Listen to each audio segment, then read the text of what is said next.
Guys, बहुत सारे लोग सिर्फ इस वजह से सही से स्मार्ट मनी कंसेप्ट को यूज में नहीं ले पा रहे हैं क्योंकि उन्हें चार्ट पे सही स्ट्रक्चर मार्क करना, स्ट्रक्चर मैप करना नहीं आ पा रहा है कि कब चार्ट अप ट्रेंड में बना हुआ है, कब चार्ट डाउन ट्रेंड में बना हुआ है एंड कब एक साइडवेज रेंज में बना हुआ है। एंड जैसा कि लास्ट वाली वीडियो में हमने इंड्यूसमेंट और लिक्विडिटी के बारे में समझा था, तो जब chart for example down trend में भी बना रहता है, मेन ट्रेंड उसका डाउन साइड पे है, तो भी बीच बीच में वो ऐसा दिखाता है लोगों को कि ऊपर जाने वाला हूं, ऊपर जाने वाला हूं, मुझे बाय कर लो, जिससे कि वहां पे लोग इंड्यूसमेंट का शिकार होते हुए वहां पे ट्रैप हो जाएं और चार्ट में एक लिक्विडिटी जनरेट की जा सके डाउन साइड पे मेन मूव करने के लिए। तो जब हमें सही से चार्ट पे स्ट्रक्चर समझ में आएगा कि हाँ, मेन ट्रेंड जो है, प्रो ट्रेंड जो है वो डाउन साइड पे बना हुआ है, तब हम वहां पे उस डायरेक्शन में अपना माइंड रखते हुए, लिक्विडिटी ग्रैप का शिकार ना होते हुए, सही डायरेक्शन में अपनी ट्रेड को आइडेंटिफाई कर पाएंगे। एंड कुछ लोग ऐसे हैं जिन्हें स्ट्रक्चर मार्क करना, स्ट्रक्चर मैप करना तो सही से आ गया है, पर उनकी ये क्वेरीज बनी हुई है कि टाइम फ्रेम हमें कौन सा पिक करना है। उसी के साथ सेकंड मेन क्वेरी जो बनी हुई है कि जब भी गैप अप गैप डाउन हमें देखने को मिलते हैं इंडियन मार्केट्स में, तो वहां पे चार्ट का स्ट्रक्चर पूरा बदल जाता है, तो उसके बाद हमें स्ट्रक्चर मार्किंग किस तरह से करनी है, स्ट्रक्चर मैपिंग किस तरह से करनी है। सो आप में से काफी सारे लोगों की क्वेरीज बनी हुई थी स्ट्रक्चर मैपिंग के ऊपर एंड काफी लोग इसके बारे में और एग्जांपल्स देखना चाह रहे थे, तो इस वीडियो में हम डिस्कस करने वाले हैं कंप्लीट स्ट्रक्चर मैपिंग को, एकदम बेसिक से शुरू करते हुए एडवांस लेवल तक। और जैसा कि पिछली बार सिर्फ हमने डायग्राम के थ्रू, थ्योरेटिकल एग्जांपल से चीजों को समझा था, इस बार हम कुछ प्रैक्टिकल एग्जांपल्स को भी चार्ट पे देखने वाले हैं, जिससे कि आपके माइंड में और क्लैरिटी बढ़ जाएगी। तो चलिए सीधा वीडियो को शुरू करते हैं।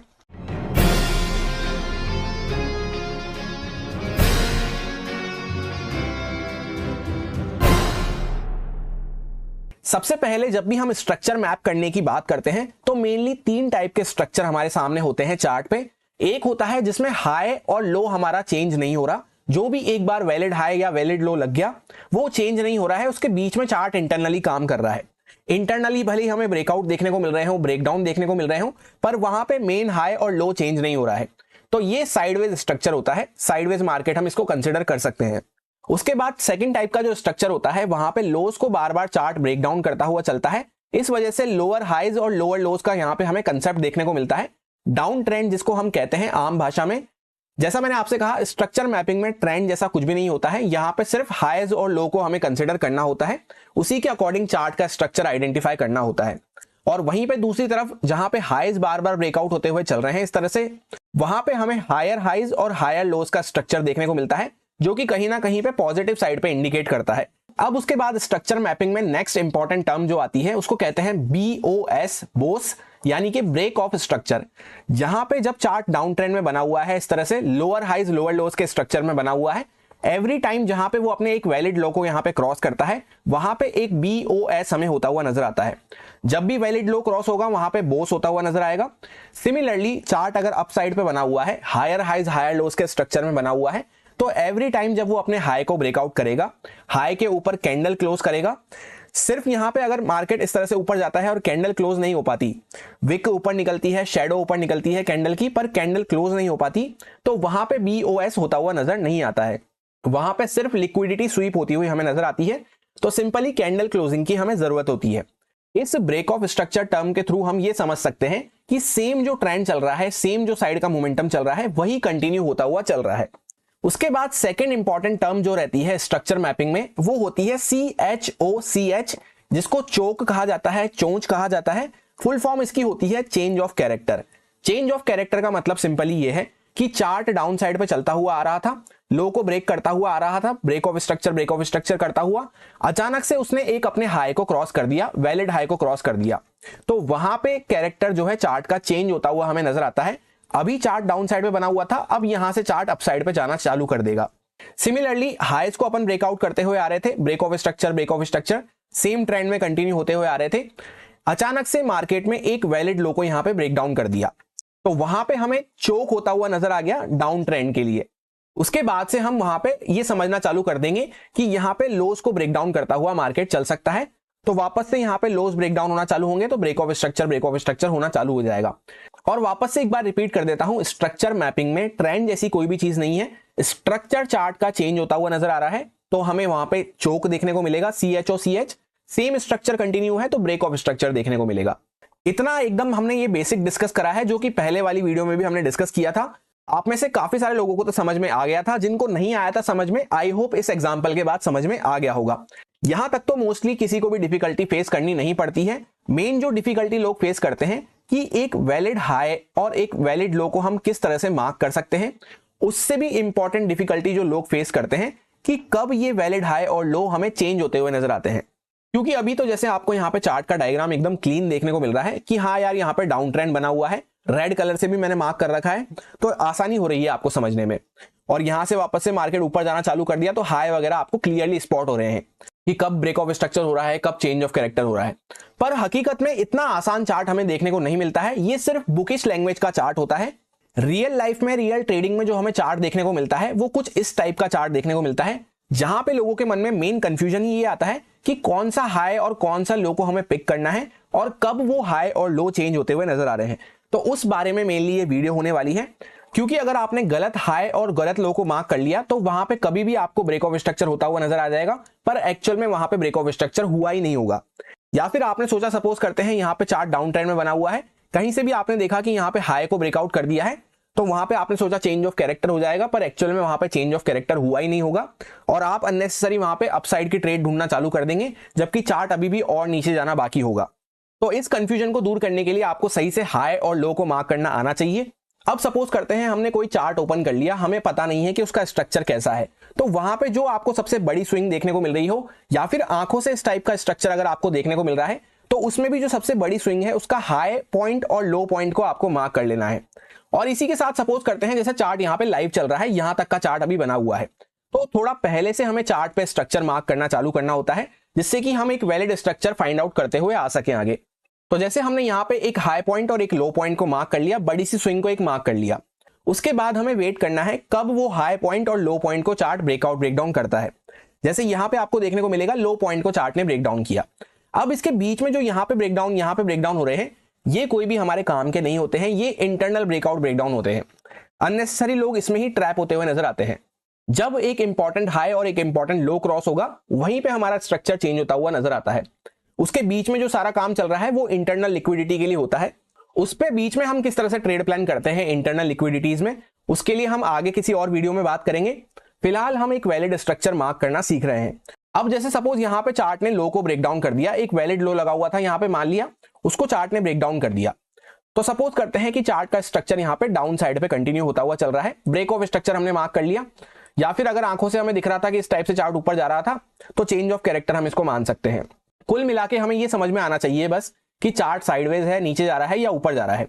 तो हमने ये समझ लिया लो ब्रेकडाउन हुआ है मतलब चार्ट नीचे जा रहा है। अब जैसा कि हमने ये तो समझ लिया कि जो सबसे बड़ी स्विंग हो उसका हाई पॉइंट और लो पॉइंट मार्क कर लो, यहां तक तो कोई भी डिफिकल्टी नहीं है। अब यहां पे इसको ब्रेकडाउन होता हुआ भी नजर आ गया ये। अब यहां पे आता है मेन काम कि कब ये हाई और लो पॉइंट चेंज होगा। तो ब्रेक ऑफ स्ट्रक्चर होने के बाद जो भी पहले ऊपर की स्विंग यहां पे लगी हुई है, इसको यहां पे चार्ट हटाने जाता है एक बार, इसको कहा जाता है इंड्यूसमेंट। जो भी फर्स्ट स्विंग यहां पे लगी हुई है, इसको जब चार्ट इस तरह से हटाता है, अब यहां पे इसकी लिक्विडिटी इकट्ठी करने जाता है, तब इसको इंड्यूसमेंट कहा जाता है। और जैसा कि हमने लास्ट वाली वीडियो में देखा था कि इंड्यूसमेंट कई टाइप के होते हैं, सिंपली प्राइस को इस लेवल तक पुश डाउन करना कि सबका वहां पे माइंडसेट चेंज हो जाए। जैसे नॉर्मल लोग जो होंगे यहाँ पे, उनको क्या लगेगा कि यहाँ पे ब्रेकआउट हो चुका है, पर जो एसएमसी ट्रेडर होते हैं उनको पता है ये बात कि फर्स्ट हाई को मार्केट एक बार टेकआउट करने जाता ही जाता है, उसको इंड्यूसमेंट कहते हैं। जैसे ही चार्ट फर्स्ट हाई को टेकन आउट करता है, लिक्विडिटी इकट्ठी करता है उसकी, उस टाइम पे जो एक हमारा लो लगा होता है वो हमारा यहाँ पे नया लो हो जाता है। पहले ये वाला लो था, अब यहां से ये वाला लो हो चुका है। यानी जैसे ही चार्ट ने यहाँ पे इंड्यूसमेंट करा, यहाँ पे इसके ऊपर जाना चालू करा, फर्स्ट हाई के ऊपर यहाँ पे भले ही मार्केट में यहाँ पे हमें कैंडल क्लोजिंग का वेट नहीं करना होता, इंड्यूसमेंट के लिए कैंडल क्लोजिंग की जरूरत नहीं होती। मार्केट यहाँ पे अगर विक कैंडल की विक भी जाती है, कैंडल की शेडो भी जाती है, तो भी वो एक इंड्यूसमेंट मान लिया जाता है। स्ट्रक्चर मैपिंग करने के लिए सिर्फ इसी एक इंड्यूसमेंट को काम में लिया जाता है। काफी लोगों के मन में ये कंफ्यूजन आ रहा होगा कि लास्ट वीडियो में तो हमने ये समझा था कि लिक्विडिटी में जो इंड्यूसमेंट वगैरह होता है वो इंड्यूसमेंट कई टाइप का होता है, बहुत सारे हमने एग्जांपल्स भी देखे थे। वो एकदम एक्यूरेट है, इंड्यूसमेंट कई तरीके का होता है। इंड्यूसमेंट का कंसेप्ट जो है वो कई जगह पे अप्लाई होता है, पर जब चार्ट पे हम स्ट्रक्चर मार्क करने जाते हैं, स्ट्रक्चर मैपिंग के लिए वहां पे सिर्फ इस वाले इंड्यूसमेंट को पिक किया जाता है, जो फर्स्ट हाई के ऊपर लोगों की लिक्विडिटी पड़ी हुई है उसको जब चार्ट हटा देता है। जैसे ही चार्ट इसके ऊपर यहाँ पे क्रॉस करा, भले ही कैंडल की शेडो गई हो, कैंडल की विक गई हो, कैंडल क्लोज भी नहीं हो पाई हो, उसी टाइम पे जो यहाँ पे लो हमें देखने को मिल रहा है वो हमारा एक नया लो हो जाता है, फ्रेश लो। तो इस तरह से हम समझ सकते हैं कि ये जो हमारा लो था पहले वाला, अब ये शिफ्ट होकर यहाँ पे आ जाएगा। हाई कब चेंज होगा? जब वापस से चार्ट यहाँ पे एक वैलिड लो होने के बाद उस वैलिड लो को वापस से चार्ट ब्रेक डाउन करेगा। जैसे यहाँ पे वापस से ब्रेक डाउन किया, इसको हम वापस से नाम देंगे ब्रेक ऑफ स्ट्रक्चर का। जैसे ही वापस से ब्रेक ऑफ स्ट्रक्चर होता हुआ नजर आएगा, यानी जो हमारा लो लगा उसको चार्ट टेक आउट करता हुआ नजर आएगा, उस टाइम पे यहाँ पे हमारा हाई चेंज होता हुआ नजर आएगा। उस सर्टेन पॉइंट पे जो हमारा हाई था वो हमारा यहाँ पे नया हाई हो जाएगा, इस तरह से। तो इस बात से हमें क्या समझ में आया कि हाई भी यहाँ पे नीचे की साइड पे शिफ्ट हुआ है, लो भी यहाँ पे नीचे की साइड पे शिफ्ट हुआ है। तो इस तरह से हम चलते हुए जा रहे हैं। तो कहीं ना कहीं पे लोअर लोज और लोअर हाइज का स्ट्रक्चर यहाँ पे बन रहा है, यानी कि आम भाषा में डाउन ट्रेंड में हम बने हुए हैं। तो इस पूरी पिक्चर को कंप्लीट करने के बाद हमें समझ में आता है कि स्ट्रक्चर यहाँ पे क्या चल रहा है। अब एक एग्जांपल हम अपसाइड के चार्ट का चेकआउट कर लेते हैं, यानी कि हायर हाइज और हायर लोज हमें बनते हुए नजर आ रहे हैं। कैसे बनते हुए नजर आएंगे? सबसे पहले इनिशियली हमें चार्ट पे एक बड़ी सी स्विंग को मार्क कर लेना है, उसका हाई पॉइंट और लो पॉइंट को मार्क कर लेना है। जैसे ही यहाँ पे हाई ब्रेकआउट हुआ, पीछे का मान लेते हैं, हमें कुछ भी स्ट्रक्चर नहीं पता, सपोज करते हैं अगर हम इस तरह से गिरते हुए आ रहे थे तो वहां पे अगर हाई ब्रेकआउट हो रहा है तब तो वो चेंज ऑफ कैरेक्टर हो जाएगा, या फिर हम इस तरह से ही बढ़ते हुए आ रहे हैं और उस टाइम पे हमारा हाई ब्रेकआउट हो रहा है ये, तो ब्रेक ऑफ स्ट्रक्चर हो जाएगा। फिलहाल मैंने यहाँ पे ब्रेक ऑफ स्ट्रक्चर को नाम दे दिया है। तो जैसे ही यहाँ पे ब्रेक ऑफ स्ट्रक्चर हुआ, उसके पहले भले ही यहाँ पे भी एक हाई हमें ब्रेकआउट होता हुआ नजर आया है, पर यहाँ पे हमें ब्रेक ऑफ स्ट्रक्चर कंसिडर नहीं करना है और इससे हमारा कोई हाई और लो भी चेंज नहीं होगा, क्योंकि ये सब जो है इंटरनली चल रहा है काम, बीच में यहाँ पे स्ट्रक्चर के बीच में बना हुआ है। तो भले ही यहाँ पे ब्रेकडाउन हो या ब्रेकआउट हो, हमें उससे कोई भी मतलब नहीं है बीच में। अब जैसे यहाँ पे एक बार हाई को मार्केट ने टेक आउट किया, उसके बाद जहां तक चार्ट जा रहा है जाने दो, जैसे यहां से घुमा, ये हो सकता है थोड़ा ऊपर से घूमे, जब भी घूमा उसके बाद जो यहाँ पे मार्केट ने पहली अपनी स्विंग लगाई, उसके बाद वापस से चार्ट ने ऊपर की साइड पे इसको ब्रेकआउट करा, हाई पॉइंट को ब्रेकआउट करा, तो ये हमारा यहाँ पे फर्स्ट यहाँ पे इंड्यूसमेंट का एरिया बन जाएगा। अब इंड्यूसमेंट होगा कब? जब चार्ट इसको वापस से पूरा टेक आउट कर लेगा, यानी जो भी लोगों ने यहाँ पे इसके नीचे अपने स्टॉप लॉस वगैरह रखे उनको सबको यहाँ पे चार्ट हटा देगा और चार्ट को जाना ऊपर ही है, जैसे कि चार्ट हमारा यहाँ पे हायर हाइज हायर लोज का बना हुआ है। पर फिर भी जो लोग यहाँ पे प्राइस एक्शन पे काम करते हैं उनको इंड्यूसमेंट करके इस तरह से दिखाया जाता है कि यहाँ पे मैंने स्विंग को ब्रेक डाउन कर दिया है। तो एक तीर से यहाँ पे दो काम हो जाते हैं, जैसा मैंने आपको लास्ट वाली वीडियो में समझाया। जिन्होंने नहीं देखी है वो वीडियो चेकआउट कर सकते हैं। बहुत सारे ट्रैप्स और बहुत सारी लिक्विडिटी और इंड्यूसमेंट के बारे में आपको बातें पता चलेगी। स्ट्रक्चर मैपिंग में फिलहाल सिर्फ एक टाइप का इंड्यूसमेंट काम आता है, जो ये फर्स्ट लो लगा हुआ होता है, या जैसे डाउन साइड की हम बात कर रहे हैं तो उसमें जो फर्स्ट हाई लगा होता है उसको मार्केट को एक बार टेकन आउट करना जरूरी होता है, तभी हमारा एक लो कंसिडर होता है। और जैसे यहाँ पे लो को मार्केट ने टेक आउट किया है तो यहाँ पे ये हमारा उस टाइम पे वैलिड हाई कंसिडर होगा एक और। तो जिस क्षण पे हम यहाँ पे इंड्यूसमेंट वाली ये जो लाइन है, यहाँ पे स्विंग है, उनके लोगों के स्टॉप लॉस हटा रहे हैं, भले ही कैंडल हमने यहाँ पे क्लोज नहीं करी हो। दोबारा से रिपीट कर देता हूं, कैंडल क्लोजिंग की कोई भी जरूरत नहीं होती इस चीज में। ब्रेक ऑफ स्ट्रक्चर में या फिर चेंज ऑफ कैरेक्टर में कैंडल क्लोजिंग की जरूरत होती है। तो जिस टाइम पे लोगों के स्टॉप लॉस यहाँ पे हटाए जा रहे थे इस पॉइंट ऑफ टाइम पे, उस टाइम पे जो भी हमारा हाई लगा हुआ था उसको हम मान लेते हैं कि हमारा नया हाई हो चुका है। इस तरह से यहाँ पे हम इसको शिफ्ट करके ये हमारा हाई हो जाता है और लो अभी भी हमारा सेम रहेगा। फिर वापस से जब चार्ट ने इस तरह से ऊपर मूव करके और यहाँ पे हाई को ब्रेकआउट किया, तो जिस टाइम पे यहाँ पे वापस से ब्रेक ऑफ स्ट्रक्चर होता हुआ नजर आया, जैसा मैंने आपसे कहा ब्रेक ऑफ स्ट्रक्चर क्यों हुआ, क्योंकि हाई को जब भी हम ब्रेकआउट करते हुए चलते हैं अप ट्रेंड के चार्ट में तो वहां पे हमें ब्रेक ऑफ स्ट्रक्चर देखने को मिलता है। तो यहाँ पे जैसे ही ब्रेक ऑफ स्ट्रक्चर हुआ, इसको हम नाम दे देंगे ब्रेक ऑफ स्ट्रक्चर का। और जब जिस टाइम पे यहाँ पे जिस पॉइंट ऑफ टाइम पे, जिस मिनट पे, जिस यहाँ पे क्षण पे ब्रेक ऑफ स्ट्रक्चर हो रहा था, उस टाइम पे ये जो हमारा लो है, यहां से एक फ्रेश लो हमें यहाँ पे देखने को मिलेगा। तो इस तरह से हमारा स्ट्रक्चर जो है, क्या समझ में आया हमें कि हाई भी यहाँ पे ऊपर की साइड पे शिफ्ट हुआ है और लो भी हमारा यहाँ पे ऊपर की साइड पे शिफ्ट हुआ है। तो इस टाइम पे एक पूरा साइकिल कंप्लीट हुआ है हमारे स्ट्रक्चर का, जिससे हमें ये समझ में आया है कि यहाँ पे हायर हाइज और हायर लोज बनते हुए जा रहे हैं। क्योंकि जैसे हम यहाँ पे चार्ट की बात करते हैं तो यहाँ पे जैसे दिख रहा है आपको प्राइस में 29,580 के आसपास प्राइस था, तो लो जो लगाया है अब हमने यहाँ पे 30,400 के आसपास लगाया है। तो कहीं ना कहीं लो भी ऊपर की साइड पे शिफ्ट हुआ है और हाई जो यहाँ पे हमें देखने को मिल रहा था 30,600 का देखने को मिल रहा था, वो भी हाई यहाँ पे क्या हो चुका है, 31,000 का हो चुका है। तो हायर हाइज हो रहा है और हायर लोज हो रहा है। और साइडवेज की तो बात ही नहीं है कोई, जो एक पहले हमने हाई और लो लगा दिया उसके बीच में ही अगर हम घूम रहे हैं तो वो पूरा यहाँ पे इंटरनल स्ट्रक्चर हो जाता है, साइडवेज मार्केट हो जाता है। अब इतनी बातों से आपको लगेगा कि आपको स्ट्रक्चर मार्क करना आ गया है, पर जब बहुत सारे लोग यहाँ पे मेन चार्ट पे जाते हैं तो वहां पे हमें गैप अप गैप डाउन भी देखने को मिलते हैं और भी कई सारी चीजें होती हैं जिसके रिलेटेड आप में से काफी सारे लोगों की क्वेरीज आ रही थी। तो उस वजह से लोगों को वहां पे डाउट बने रहते हैं, सही से माइंड में क्लैरिफिकेशन नहीं हो पाता है। इसलिए अब हम लाइव चार्ट पे चल के कुछ एग्जांपल्स को देखने वाले हैं, और साथ ही जैसा कि आपकी जो भी क्वेरीज बनी हुई थी उसके भी मैं आपको आंसर करता हुआ जाऊंगा और कुछ pro tips and important points आपके साथ शेयर करता हुआ जाऊंगा। अब हम लोग आ चुके हैं लाइव चार्ट पे। बैंक निफ्टी का ये चार्ट है, फिलहाल 1 आवर टाइम फ्रेम पे चार्ट को मैंने ओपन कर रखा है।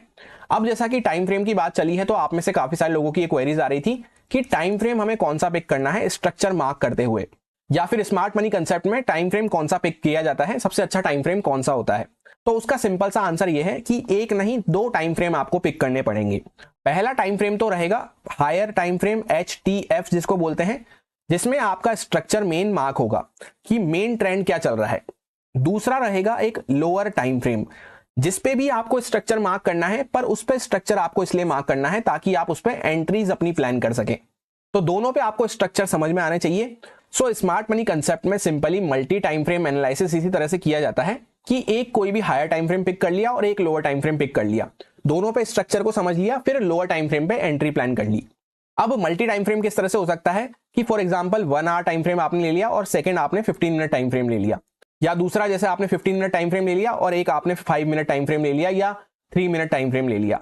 और जैसा कि स्मार्ट मनी कंसेप्ट के ऊपर हमारी पूरी जो प्लेलिस्ट चल रही है जिसमें ऑलरेडी 7-8 वीडियो आ चुकी हैं, उसमें एक वीडियो में हमने ये भी डिस्कस किया था कि स्ट्रक्चर मैप करने के टाइम पे वर्सेस एंट्री प्लान करने के टाइम पे कुछ क्राइटेरियाज बदल जाते हैं। ब्रेक ऑफ स्ट्रक्चर और ये जो चेंज ऑफ कैरेक्टर होते हैं, इनके स्ट्रक्चर मैपिंग में अलग तरह से उसको यूज में लिया जाता है और एंट्री के टाइम पे उसको अलग तरह से यूज में लिया जाता है। उसी तरह से टाइम फ्रेम का भी यही खेल है कि एक बड़ा टाइम फ्रेम हमारा रहता है जहां पे हम मेन ट्रेंड को समझ रहे हैं और दूसरे टाइम फ्रेम पे हम एंट्री प्लान कर रहे हैं। तो break of structure, change of character हमें दोनों टाइम फ्रेम पे ही देखने होते हैं, एक पे एंट्री के लिए और एक पे स्ट्रक्चर समझने के लिए। एंड उसी तरह से जैसा हमने लास्ट वाली वीडियो में इंड्यूसमेंट के बारे में समझा था, तो इंड्यूसमेंट भी 2 तरीके से काम में आता है। एक तो मेन जो कंसेप्ट होता है इंड्यूसमेंट का, उसके मल्टीपल एग्जाम्पल होते हैं, मल्टीपल तरीके से हमें देखने को मिलता है, वो हमारे जनरली काम में आता है एंट्री के लिए। और अभी जो इस वीडियो में हमने इंड्यूसमेंट के बारे में डिस्कस किया है वो हमारा काम में आता है स्ट्रक्चर मार्क करने के लिए, ट्रेंड को आइडेंटिफाई करने के लिए। अब सबसे पहले जैसे हमें इस तरह से जूम आउट करके यहाँ पे आंखों से देख के क्या समझ में आ रहा है कि चार्ट अप साइड पे बना हुआ है। तो जैसे आंखों से देख के हमें समझ में आया कि चार्ट ऊपर की साइड पे मूव करता हुआ जा रहा है, तो यहाँ पे मान सकते हैं कि अप ट्रेंड हो सकता है या नहीं, अभी हमें कंफर्म नहीं है। कंफर्म किस तरह से होगा उसके लिए हम मार्क करेंगे स्ट्रक्चर। जैसा मैंने आपसे कहा थोड़ा पहले से स्ट्रक्चर मार्क करना हमें चालू करना है।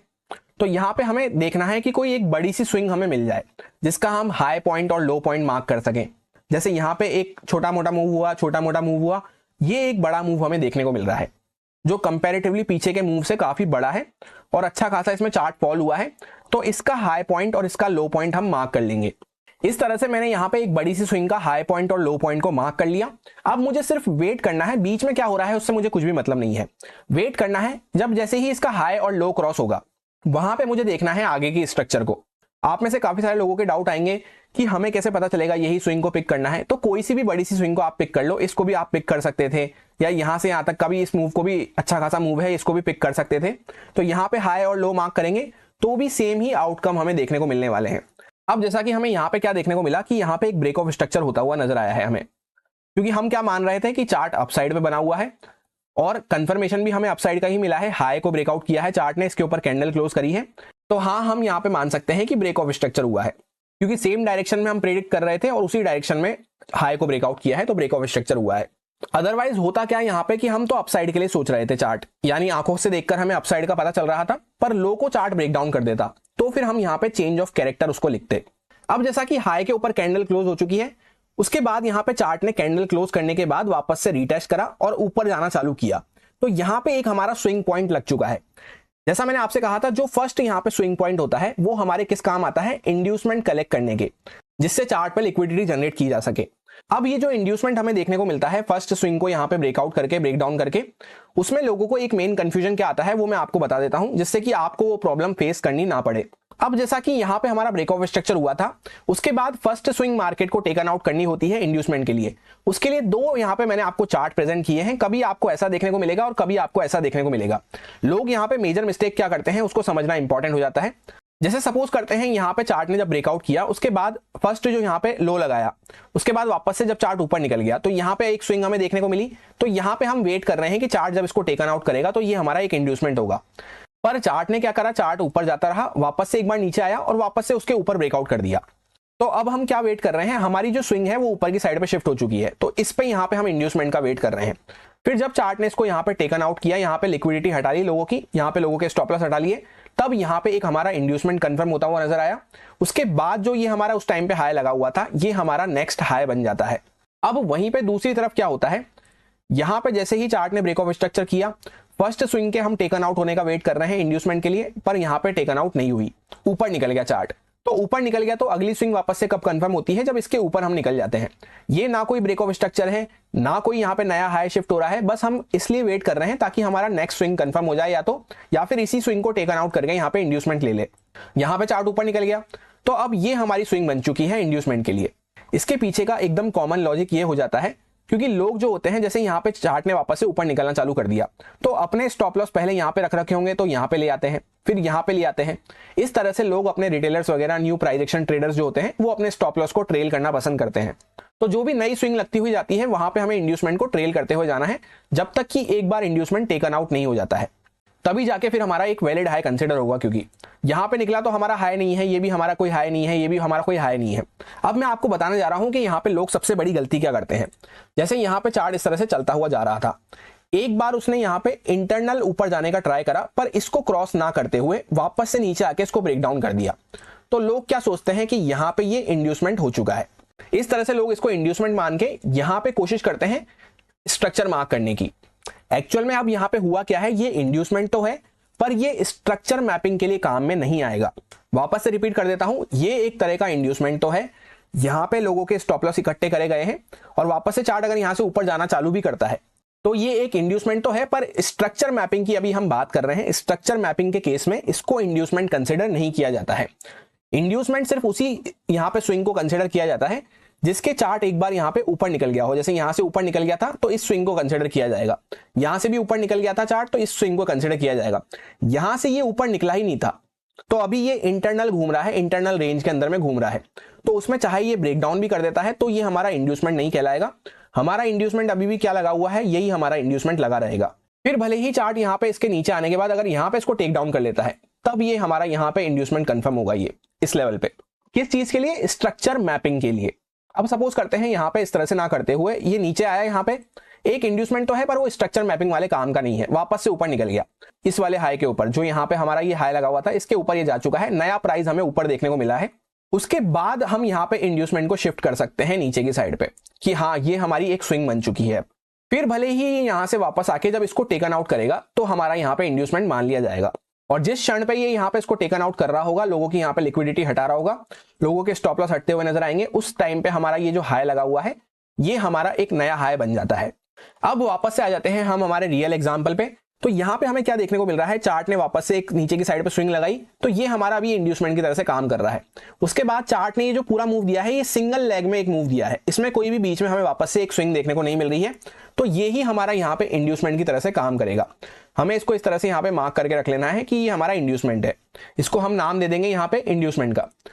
तो जैसा मैंने आपको ये सेकंड एग्जांपल बताया था कि चार्ट यहाँ पे नीचे आया, वापस ऊपर जाने का ट्राई करा, पर इस हाई को नहीं निकाला है, तो ये हमारी कोई यहाँ पे वैलिड स्विंग नहीं है, यहाँ पे इंड्यूसमेंट नहीं माना जाएगा।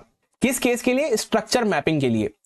इंड्यूसमेंट तो है, यहाँ पे लोगों को इंड्यूस तो किया गया है कि यार ऊपर जा रहे हैं बाय कर लो, और वापस से उनके स्टॉप लॉस भी हटाए हैं, पर स्ट्रक्चर मैपिंग के लिए इसी वाले इंड्यूसमेंट को टेकन आउट करना पड़ेगा। काफी लोगों की इस बारे में क्वेरीज आ रही थी, काफी लोग इस बारे में कंफ्यूज हो रहे थे, क्योंकि एक वीडियो में पहले मैंने कहा था कि ये एक इंड्यूसमेंट है यहाँ पे, तो इंड्यूसमेंट तो है यहाँ पे, पर स्ट्रक्चर मैपिंग के लिए काम नहीं आएगा। स्ट्रक्चर मैपिंग के लिए इसी को हमें काम में लेना पड़ेगा।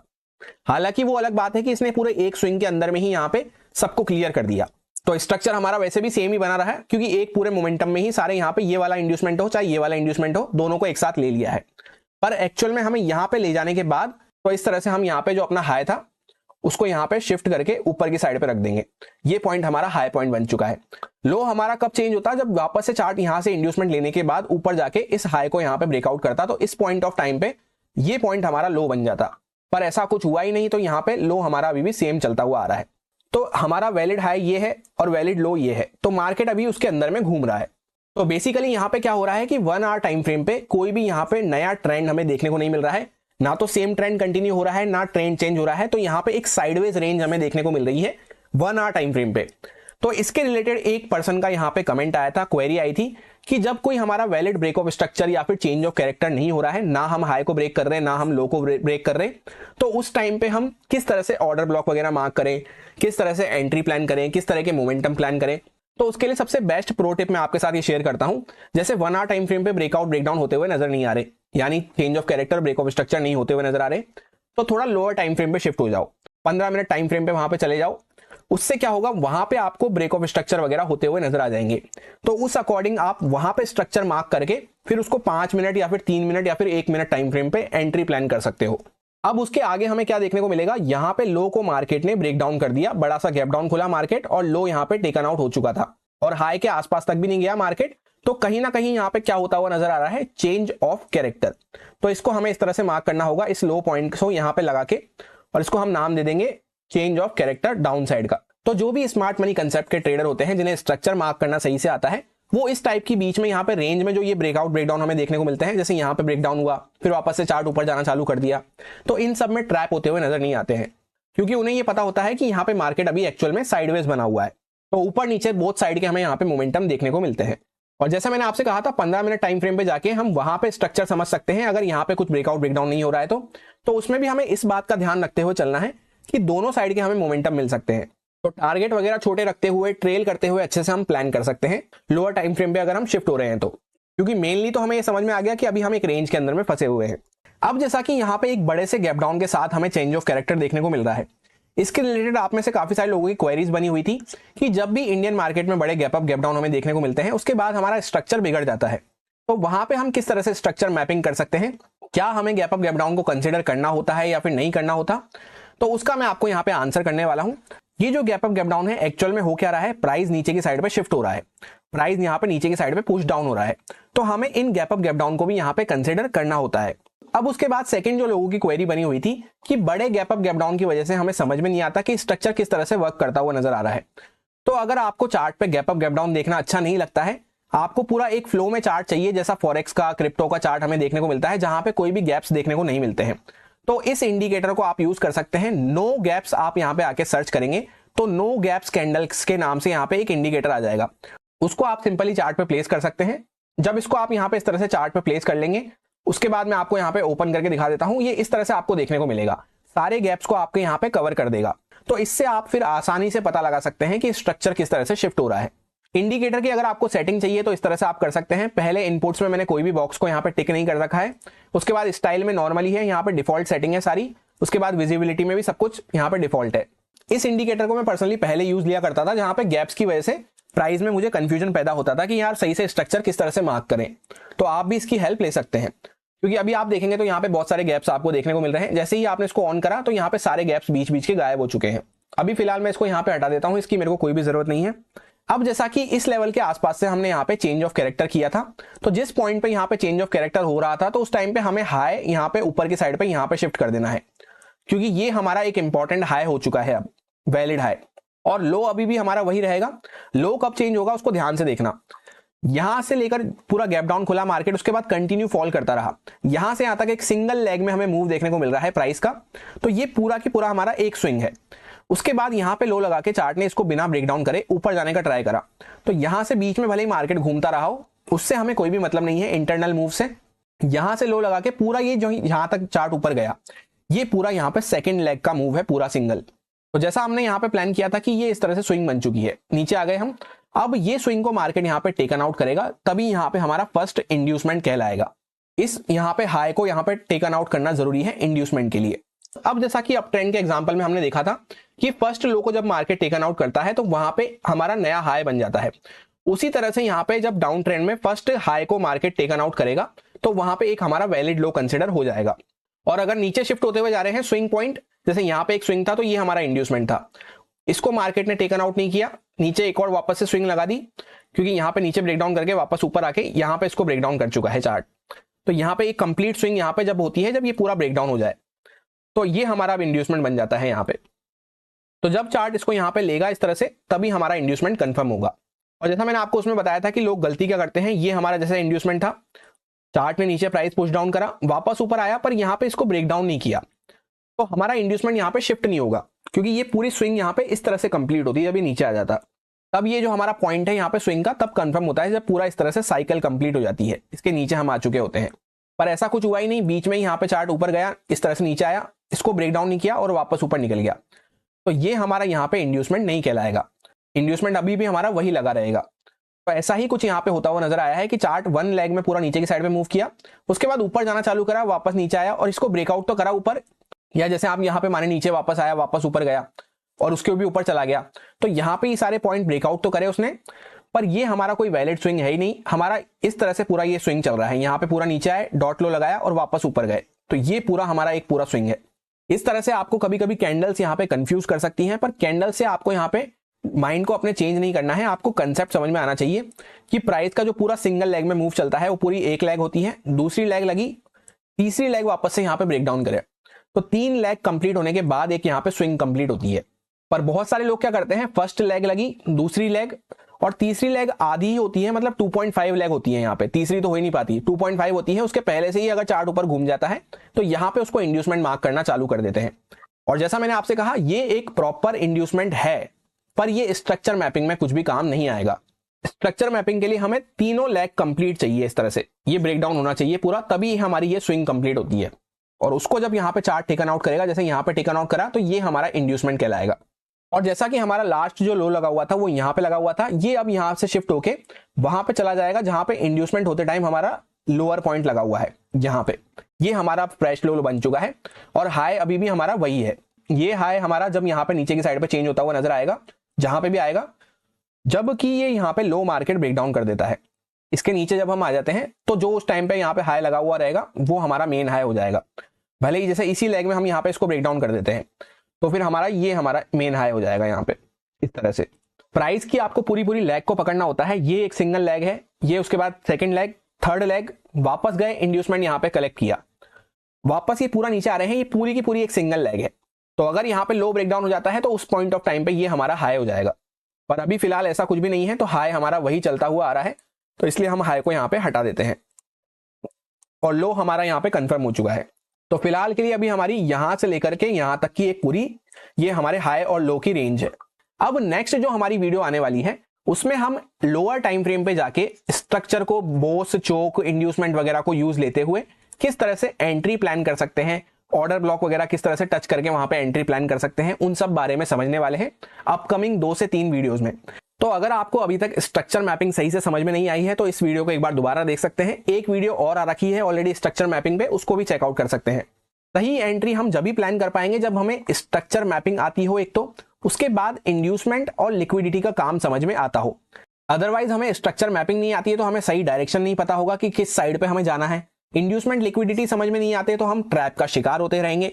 तो इन दोनों चीजों से जब हम पार पा लेते हैं तब जाके कहीं पे हम फिर एंट्री के बारे में सोचते हैं। कुछ लोग ये कह रहे थे कि एंड में वीडियो में 2-3 मिनट में पूरा कंक्लूड कर दिया करो, पूरा सम अप करके, जिससे कि पूरा हमारा एक बार रिवीजन हो जाए कि क्या क्या पॉइंट्स को हमने डिस्कस करा और माइंड में हमारे वो फ्रेश बना रहे। तो वीडियो को कंक्लूड करते हुए पॉइंट्स में डिस्कस कर लेते हैं क्या क्या हमने डिस्कस करा। सबसे पहला हमने ये डिस्कस करा, चार्ट को ओपन करना है, पहले आंखों से जो दिख रहा है उस ट्रेंड को समझ लेना है कि हाँ अप ट्रेंड बना हुआ है या डाउन ट्रेंड बना हुआ है।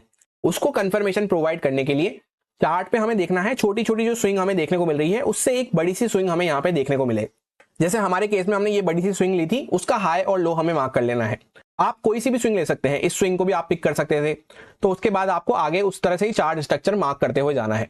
जैसे एक बार यहाँ पे सारी ड्राइंग्स को क्लियर करके कोई और स्विंग से मैं आपको मार्क करके दिखा देता हूँ। सो जैसा कि इस स्विंग से ना मार्क करते हुए मैंने इस स्विंग से यहाँ पे हाई और लो मार्क कर दिए हैं।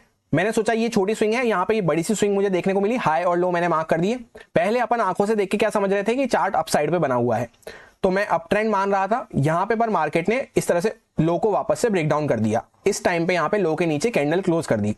तो मैं अप ट्रेंड मान रहा था, तो मैंने यहाँ पे चेंज ऑफ कैरेक्टर एज्यूम कर लिया। चेंज ऑफ कैरेक्टर यहाँ पे होने के बाद चार्ट वापस से ऊपर की साइड पे मूव किया, नीचे यहाँ पे ब्रेक डाउन करा, एक पूरी यहाँ पे स्विंग कंप्लीट हुई 3 लेग के साथ। तो यहाँ पे स्विंग का हाई पॉइंट था, first leg, second leg, third leg. यहाँ पे इंड्यूसमेंट हुआ, उसके ऊपर गया प्राइस, इंड्यूसमेंट क्रिएट किया, और जब इंड्यूसमेंट क्रिएट किया तो यहां से हमारा लो शिफ्ट होकर कहां पे आ जाएगा, यहाँ पे। जैसे ही inducement first high taken out कर लिया, उसके बाद वापस से चार्ट बड़ा सा गैप डाउन खोला, यहां से यहां तक प्राइस मूव करा, यहाँ पे वापस से हमें ब्रेक ऑफ स्ट्रक्चर होता हुआ नजर आ रहा है। क्योंकि पहले अप ट्रेंड मान रहे थे हम चार्ट को आंखों से देखकर, यहाँ पे चेंज ऑफ कैरेक्टर हुआ, इंड्यूसमेंट वगैरह लिया, वापस से यहाँ पे लो कंफर्म हुआ, तो उसी डायरेक्शन में हम ब्रेक ऑफ स्ट्रक्चर करते हुए चल रहे हैं।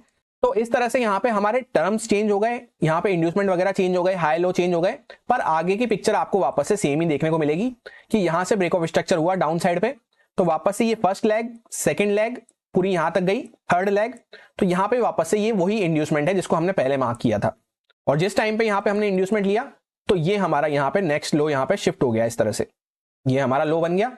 और जिस टाइम पे हमने यहाँ पे ब्रेक ऑफ स्ट्रक्चर किया था उस टाइम पे ये जो हमारा हाई था यहाँ पे, ये हमारा यहाँ पे नया फ्रेश हाई बन गया। तो इस तरह से आप समझ सकते हैं, वापस से वही कहानी आ गई सेम। कहीं से भी आप स्ट्रक्चर को पिक करें, अगर आपको सही से चीजें मार्क करनी आती है, इंड्यूसमेंट वगैरह समझ में आता है, तो एट दी एंड आपके वही सेम हाई और लो निकल के आ जाएंगे। उसके बाद कंक्लूजन का थर्ड पॉइंट क्या था वीडियो का, कि इंड्यूसमेंट वाला केस स्ट्रक्चर मैपिंग में वो होता है कि जहां पे फर्स्ट हमारे स्विंग को मार्केट टेकन आउट करे, उसकी लिक्विडिटी वहां पे कलेक्ट करे।